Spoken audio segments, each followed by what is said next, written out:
Hello. This is what week are we on? Today is July 12th, 2020. We don't even know how many weeks we're in on this. I'm Erica. This is Nicole. I'm coming to you from Brooklyn. She's coming to you from Madrid, and we have been weekly recapping our experiences in our cities that we're in, and sharing funny stories about time gone by. Nicole and I have known each other since we were teenagers, knew each other through college, through our first jobs, through marriages, through kids, through moving to different countries. And now we're facing the fact we might not see each other for a very long time. I was gonna say, now we're using technology to just continue this relationship, because that might be the only way.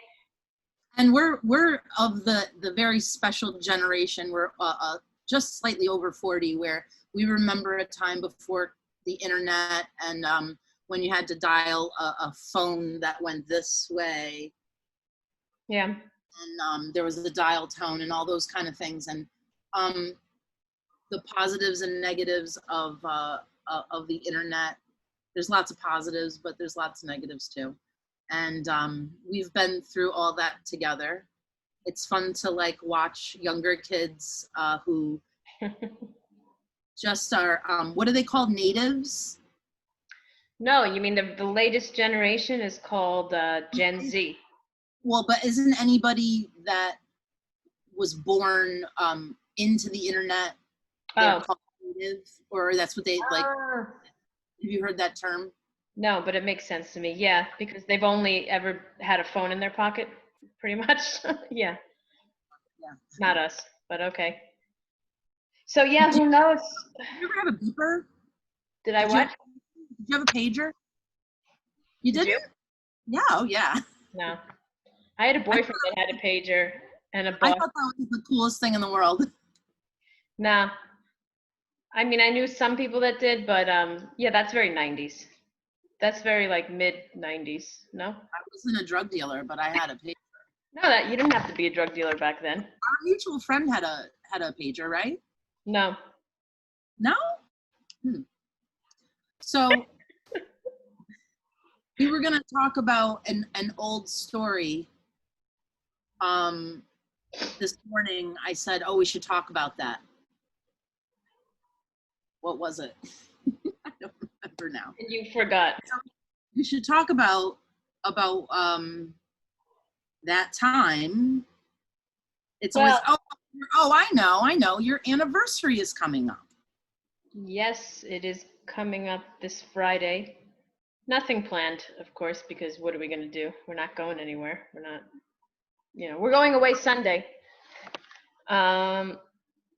We will be married 12 years, but we've been together for longer than that, obviously. So let's tell the story about why you ended up going to the Justice of the Peace instead of having a wedding that was the initial plan.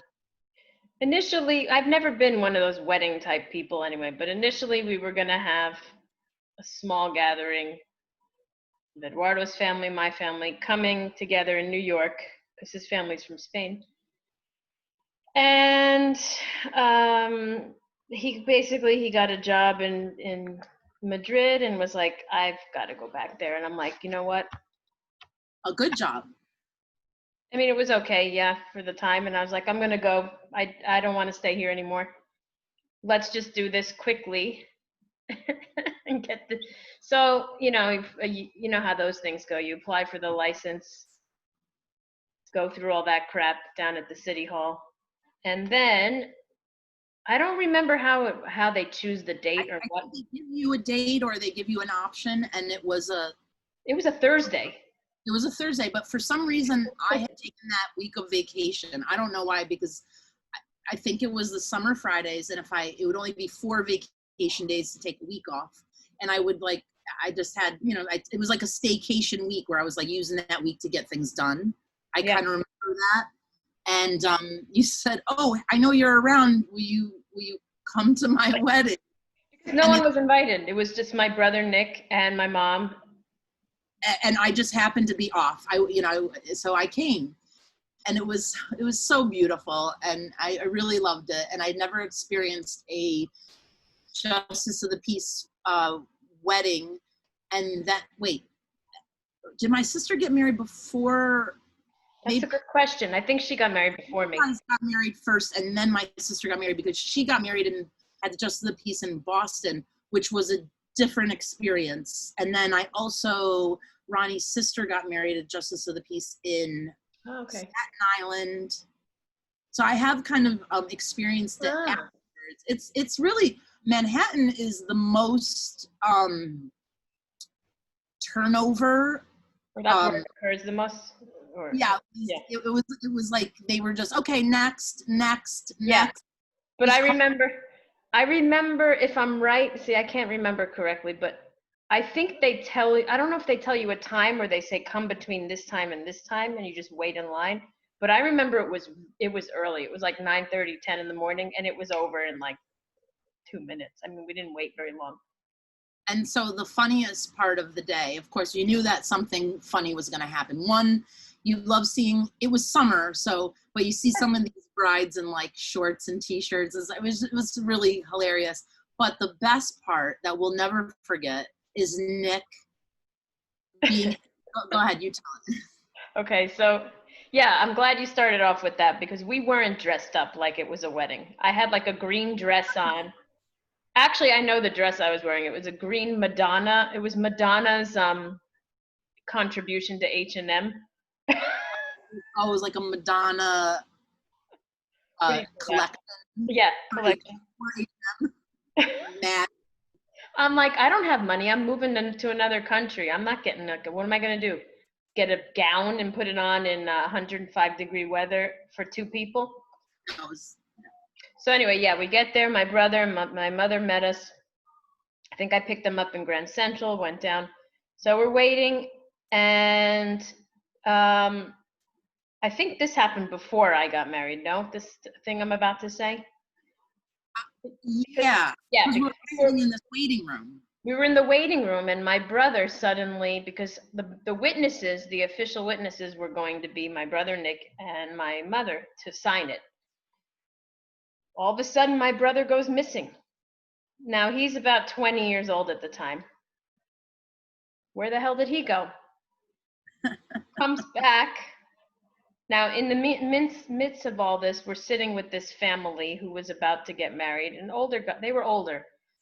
And they were from Indonesia, but the man was living in New York for a while. And his bride-to-be was there with her children and family, and for some reason or other, they didn't bring any kind of ID. And in order to be a witness, you have to have ID. Was it that, or that you have to be a U.S. citizen to be a witness? No, they didn't have ID. They didn't have ID. They didn't bring anything with them. So I don't know how we missed this. We must have been talking, but I guess because there weren't that many people there, they asked my brother, would you mind coming in and watching this and signing it? He's like, okay. Didn't even tell us that that's what he was doing. He went off, came back. It took a while, though. I think it was before we went into, it was right before we went into the room. He goes, oh, guys, you're going to have to wait a little bit after, because I have to witness this other. Is that how it happened? Yeah, he kind of told us, like, hey, guys, after you're done, you're going to have to wait a little bit, because I got something to do. And we were like, what? And he was being a good Samaritan. It was just, oh, okay. So then, go ahead. I took a picture of him with the family, too, like he was part of their memory. And so I took the guy's camera, and he wanted, the couple wanted their picture taken with Nick, and he was like 1.5 feet taller than them all. It was so funny. It was really great. He didn't belong in with them, but he did it, and he was like, wow, that was rough. When he came out, I remember him saying, like, I don't think anybody in there spoke English. That was the thing. So they had to repeat the vows or whatever, however they do it, and they had a hard time repeating what the woman was saying. So that's why he was in there for a while. Finally came out, but it's funny because, the wedding pictures, our wedding pictures, if you want to even call them that, it's just basically us hanging out, waiting in a room with you, some with you, some with Eduardo, some with my mom and my brother. And then like any kind of formal type group pictures are of us with this complete strange family. Yeah, it's very formal. I wonder if they tell that story to people. They probably do. I mean, Like, who are those people? You're like, oh, it's a great story. Let me tell you. I, a year ago, was asked to be a photographer for a Justice of the Peace wedding, and it was in Queens. And I was just the challenge of. I put together an album for them. It really did come together very nicely, but I was really nervous that all these photos were going to be with fluorescent lighting and in hallways and these government buildings, like how are we going to make it look nice? But we took pictures outside. There was like a courtyard with like flowers and plants and stuff. And then we went to a really nice restaurant after, and I did get some really nice shots of them, but it is kind of a challenge to like know what to kind of cut out and what to don't take a picture of the like 100 people outside waiting. It just kind of takes away from the you try to make it as sentimental as possible despite the rotating door exactly. The you mean the metal detector isn't intimate for you? It takes away from the romantic nature of the day. Let me share some pictures here. So that's the one. That's the one. Just waiting, but nobody's there. You see how nice and empty it is? Let me give you some funny ones. So here's my brother waiting with the family. Yep, that's the yep. Classic. Yep, there's Nick. He was so happy. And he is very tall. You're right. Here's all of us. It's like, really? You took that picture. Yep, Nick was so proud. And look at you with your bangs here. Oh, bangs, yeah. Nice shoes too, by the way. That dress is so hideous. I can't believe I wore that dress. I still have it. I don't know if it fits, but I still have it. Let me show you a picture that I found before we got together here, because it didn't come very good though. It's like, this is when we went to Texas BBQ after. No, that was the dessert. We went to sushi. We went to a nice sushi place. Right. We went to sushi. Yeah, that's right. I forgot. A sushi place. I think it was on like 9th Street and 2nd Ave, around there. Yep. So this is, can you see this? Oh my God. It's very grainy, but you came to the city hall with bubbles in champagne. I did? Yeah, and this is you and I blowing the bubbles. Do you see us? Yeah. You don't remember that? You brought them. That's so nice of me. Yeah, I thought so. And you also made this little album for me, which was nice. Yeah. I don't even remember. So yeah, that was that. And then I moved away like less than 2 months later. Yeah. It was like, well, we were gonna have a big wedding, and big never, but not big, but it was gonna be like Hudson Valley area. It was gonna be like October, yes, October. I like September, October weddings, especially now because it's really still, the weather is really nice. Fall is my favorite time of year as well.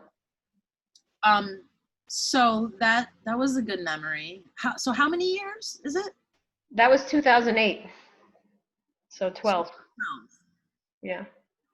I wonder if that was the same summer that my sister was getting married too, and maybe that's why I had all these bubbles, because I know I got put in charge of being like doing the gifts for my sister's. Like, she had a Justice of the Peace wedding, but she had like a kind of organized thing with people, like a dinner party. Real event. Well, yeah, and I made little gift bags for all the people who came, and I used to do shit like that. So I feel like maybe that was the same year, but I actually think, I could be wrong, find out, but I think she got married before me, and those were like, you had leftover things. Maybe it was the same summer or the summer before. Yeah, maybe. She's been married a long time. Wow. Okay, so So speaking of things in bloom here, how's the how's the garden going? Well, funny you should ask. We had a tropical storm come through here the last 2 days. So I was really like worried about some of the plants. But I went this morning and I had a mystery plant. I don't know if I had said this. I knew one was tomatoes and the other one, I wasn't sure what was going to come out of it because I had mixed up the little pouches and the seeds come in. And I was like, oh, wait a minute, I'm not sure what ones those are. And I'd already put them in the dirt. Uh-huh. So it's zucchini.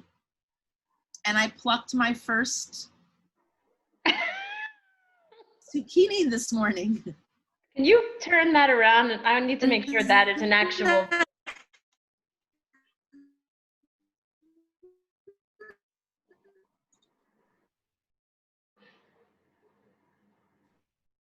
Wait. You froze at a very awkward moment because you froze as you were talking and you're like. So my question here is that truly a vegetable? Could you turn that around, please? Okay, yeah, it's vegetable. Oh, you want to see the, yeah, this is. No, I want to make sure it's something edible. I'm really excited about this. I can't believe it grew that much. So I didn't know if I probably could have left it to grow more, but then I watched a video this morning and they're going to keep growing. Like every one of those flowers is going to be a zucchini. I think we're going to get a lot of zucchini. So I thought I should pluck this one. It was way bigger than the others are littler and they're just starting. And then this one was just so much bigger. So I thought, let me pluck this. Well, no joke intended here, but bigger doesn't mean better. Like you should, like I think that size is fine. What are you talking about? Don't make them get massive. Right. It doesn't. They said the video I watched, it said if they get too big and they start to grow seeds, that's when they start to lose their flavor. Yeah, that's true. So like I'm a zucchini expert here. I know I'm trying to be forgiving of myself. This is my first attempt at my own garden. So I'm trying not to be too hard on myself. Like I'm not prepared at all. Like every pot I bought, I've had to buy bigger pots. I keep having to buy bigger pots. I'm not prepared as far as like space, and I keep having to buy more soil. And then the lady at the organic plant shop in our neighborhood had a sarcastic message about masks and blaming it on Cuomo. And I came home and I told Ronnie, that's it. I'm not gonna not buy from her, but I'm not gonna engage in conversation with her. I think I'm just getting, it's not Cuomo's fault that you have to ask your people coming into your store to wear a mask. But anyway. So she's got a thing about that. Yeah, so I'm like, why are you making that statement? Like you must have some problem. Just stick to the zucchinis and give out advice about soil and forget the rest. Put the mask. Yeah, she's got opinions. So anyway, zucchini, that's the exciting thing that happened. What else? My women's group chat is going really well. Oh, nice. We had a lot of people on the call this Friday. And then yesterday, the conversation I have like just a group text that I started with everybody that's on the weekly call, and we just keep in touch with each other. And the topic started and it kept going all day. And I was like, wow. I mean, I think that there's a lot of positive response to just somebody saying, hey, let's talk once a week. We're all like-minded, support each other. And there's a lot of strength in that, which we found out last week. And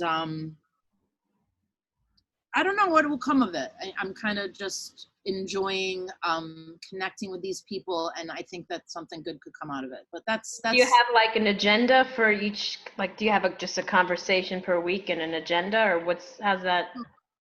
The first 2 weeks, issues came up before the call. So the first week we dealt with something, we talked about it. The second week there was an issue that came up and we talked about it. And then I kind of went around the room and everybody introduced themselves and just talked a little bit about who they were, because not everybody knows. I'm very familiar with each other, but so I thought it was really good. And then we did the same thing this week. And one girl had asked if she could speak, if she had something to say. And another, so it's like kind of organically, there's things coming up to talk about. So I want to formalize it a little bit. But I also like, because every artist has their own thing that they, deal with. I don't want to like make it about one issue. So it's kind of interesting to like every week kind of deal with something. How many people were in the group, in this actual? Total, there's about 30 women. And then this time, about 20 people were on the call which was the biggest amount. Oh, yeah. And before was like 10 each. So it's, and it's not even just the phone call. I think the conversation that kept going was really cool. Discussing, trying to talk to people and not be accused of trying to cancel them. They're real people trying to have conversations with people, and then they get, and then that's what I meant about the online thing. Like, it's very easy for people to hide behind their fake accounts, and they're, attacking people, and it's really aggressive. And I think what happened was, I'll just like say, I spoke up when somebody was shutting a woman down, and I spoke up, and then all of a sudden, it seemed that the more people participating in the conversation really made this person uncomfortable, because they thought that they could just shut one woman up. And then a whole bunch of us are like, wait a minute. So it's like, I'm not trying to cancel anybody, but there's, a lot of closed-minded people that aren't really, it's very easy to get defensive. And when people get so defensive, it's like, I don't know. It's not worth it, but. I had a conversation with someone this week actually about that, about this whole cancel culture thing. Just how that was born, and how that really is not very, it's almost contradicting what the other side always does. And now this, I'm trying to say this without giving away too many examples, but just doing that doesn't really have a good outcome necessarily. It doesn't have a purpose necessarily. You're making someone shut up, when actually, how are you ever going to move past anything if you shut somebody completely off? And who are you to do that? Right. Right. I interjected and told somebody, hey, these two people actually know each other in real life. I was looking forward to seeing the person's response, and I kind of barked at a troll, and they were like, well, who are you to tell me to be? I said, these two people know each other. This isn't an online thing. These are two artists. And I wanted to hear the response, and the person deleted the girl's account, or blocked her and deleted her. And I said, well, there you go. That's how this person responds. And I think they've done that in the past to other people too. And then I got called a hypocrite. The magazine I worked for, they were pulling up old articles of things that we had done in the past, calling us a hypocrite. And it was like, wow, you're really missing the point that that this girl was trying to have a conversation with you, and no one's trying to cancel you, trying to have a conversation. And when you respond by being so defensive, it's, Uh-huh. I guess what we all came to the conclusion was it's just disappointing that somebody's so defensive and they're defending something that's not even like personal to them. It's like, I don't know. I don't get it. But I love the fact that we live in the culture we live in now because of social media and because of just technology. I feel good that we grew up, going back to what you said in the beginning, like how we are the Gen X, like the younger part of the Gen X. So any real stupid shit that we ever did never got recorded in a way that things get recorded now. You know what I mean? And thank God for that, because last thing you want is something going around where someone digs it up 15 years later and like, look at this. Like, when I think of some of the things we were involved in, thank God there's no evidence of it anywhere. Because that gets used as a weapon. I mean, it's not, you know what I mean? It could be used as a weapon, and that's not fair. Oh, I'm losing connection. did I just pause? I paused for a second. Yeah, you paused. Go ahead. Say it again. The thing that I was being called a hypocrite about was a photo that I took in 2017. And I actually, the person didn't read my comment or my caption, which I actually was pointing out problematic. I need to go digging through 3 years of my photographs to try to make a point. I'm not even the one arguing with you. I just wanted to hear your response. And your response was to delete and block somebody else. And you're going to go through my account and call me like I'm not who's, it just was like, whoa, dude, and I think that maybe he has received a lot of criticism from other people. So then we get on the call this week, talk about it again, because there are some people that didn't really know what was going on. And so her and I discussed it again amongst 20 women. And I kept saying, I said, listen, guys, I'm not trying to cancel this person. This person was a friend of mine.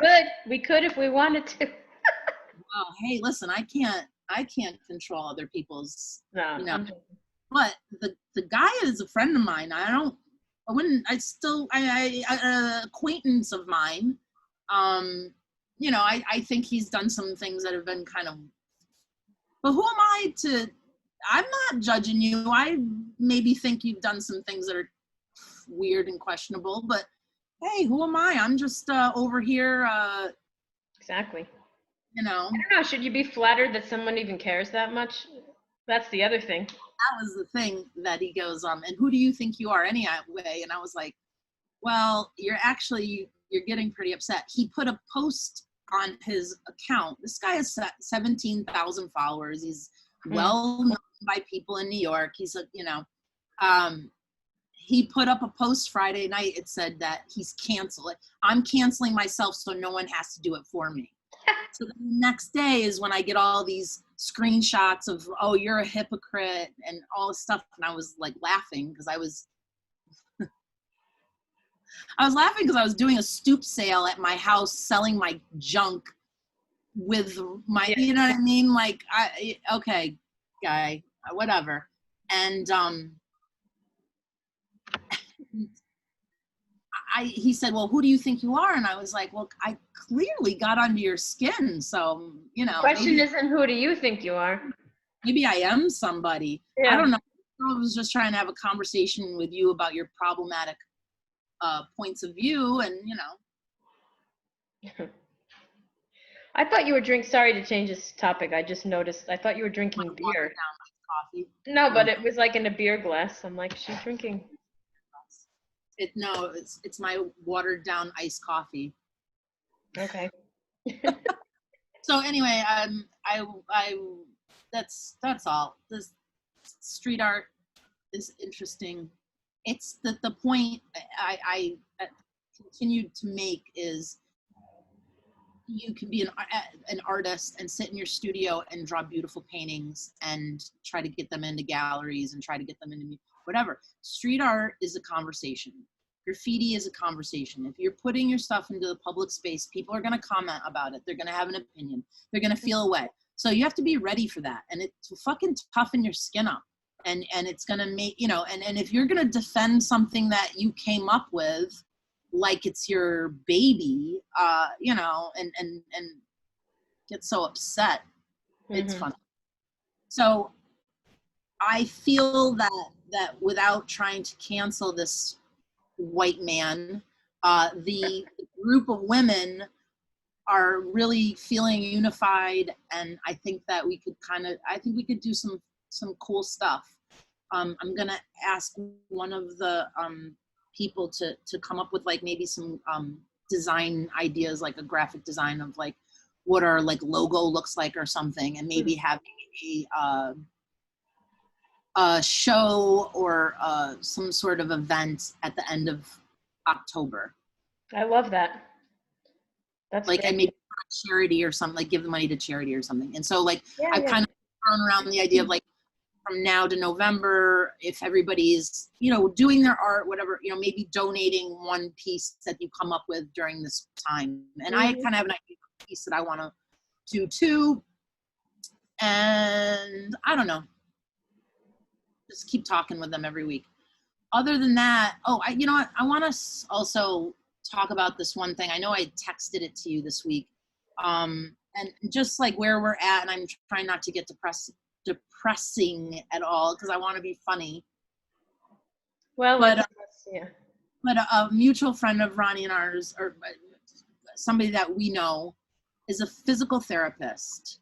Works for a private company that has opened back up, and in order for her to come back to work and deal with patients, her company is forcing her to take COVID tests every 2 weeks to prove that she's able to come back to work.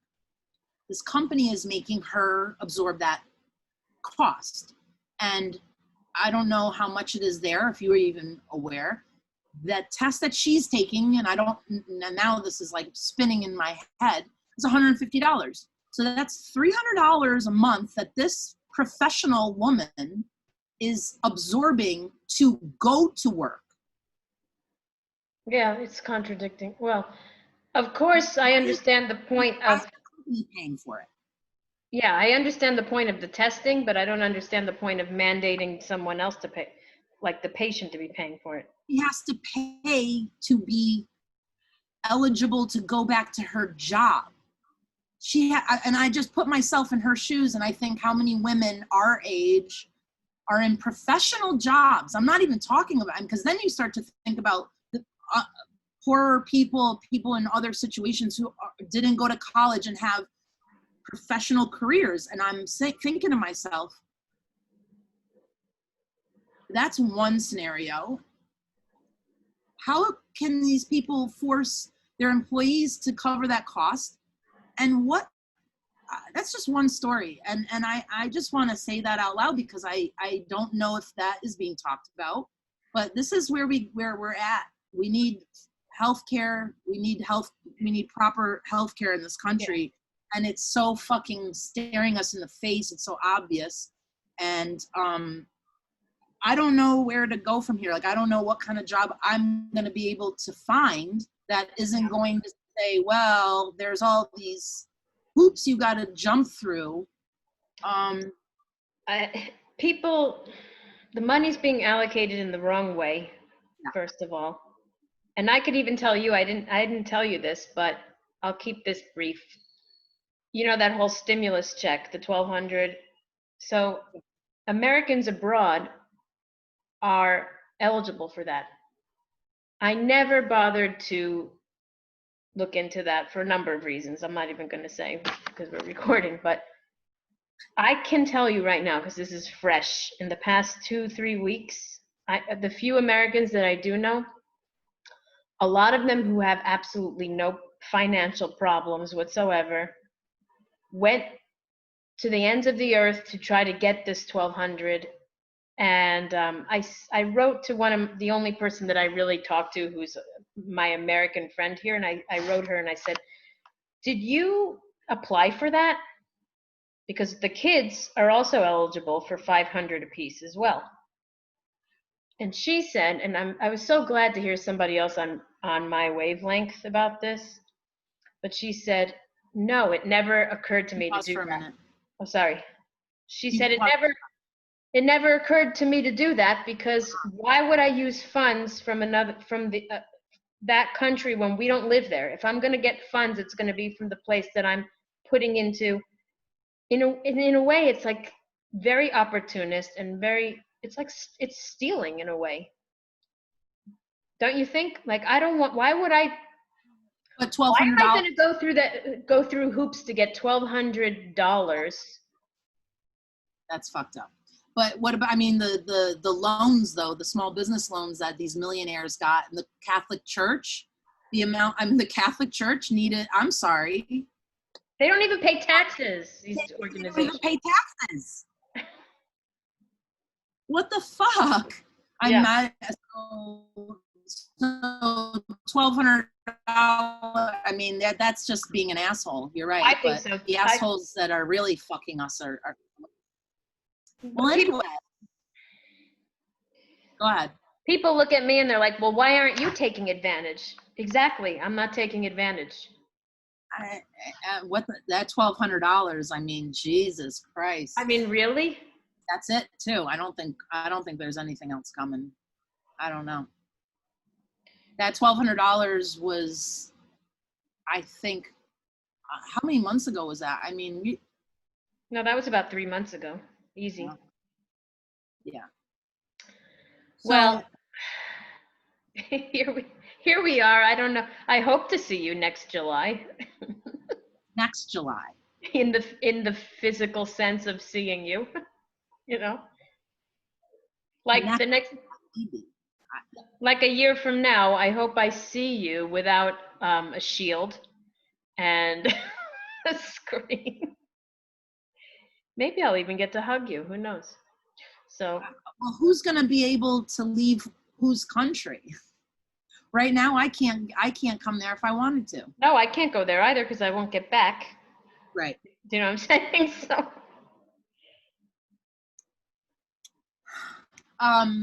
So well, you have to go. How is the kids doing?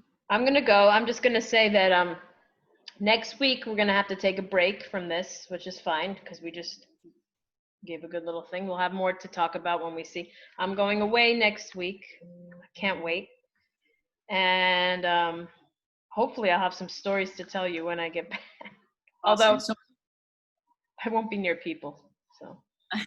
You never know what will happen. Okay, so we'll reconvene in 2 weeks, and we'll have stories to tell. Who knows what will happen to me in 2 weeks? I'm gonna try. Yeah, I'm gonna try to get upstate, but that might not happen till August, I think. So, all right. Tend to your zucchinis, and that speaks for itself. I don't like. Yeah, I like zucchini way better. All right. All right. Take care. Bye. Bye.